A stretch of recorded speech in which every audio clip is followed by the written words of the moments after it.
જૂનાગઢના કેશોદમાં જિલ્લા પંચાયતના સદસ્ય સાથે છેતરપિંડીનો કિસ્સો સામે આવ્યો છે. અતુલભાઈ ગોડાસરા અને હર્ષદરાય કારિયા રાજધાની કન્સ્ટ્રક્શન પેઢીમાં 50% ભાગીદાર હતા.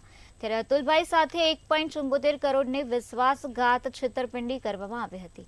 તો અતુલભાઈ ગોડાસરાને બિલ્ડિંગના રોકાણમાં 50% હિસ્સો ન મળતા હર્ષદરાય કારિયા વિરુદ્ધ પોલીસ ફરિયાદ નોંધાવી હતી. આ મામલે હાલ પોલીસે વધુ તપાસ હાથ ધરી છે. ફરિયાદી અતુલભાઈ મોહનભાઈ ઘોડાસરા કે જો કન્સ્ટ્રક્શન કંપનીનો બિઝનેસ કરે છે, જેમાં આરોપી હર્ષદભાઈ વિઠ્ઠલભાઈ કારિયા કે જો જૂનાગઢના રહી છે, તેઓ પણ કન્સ્ટ્રક્શનને વ્યવસાય સાથે સંકળાયેલા છે.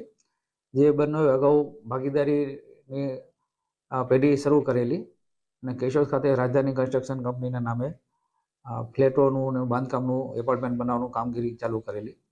જે અંગે તેઓને વિવાદ થયેલો અને તેઓના કાંઈ ચેક આપેલા, પરંતુ ચેક અંગેના જે પૈસા છે જે સામેની પાર્ટી નહીં આપતા, અતુલભાઈએ નામદાર કોર્ટમાં ફરિયાદ કરતા નામદાર કોર્ટના હુકમના આધારે કેશોદ પોલીસ સ્ટેશને ગુનો દાખલ કરી આગળની તપાસ હાથ ધરી છે.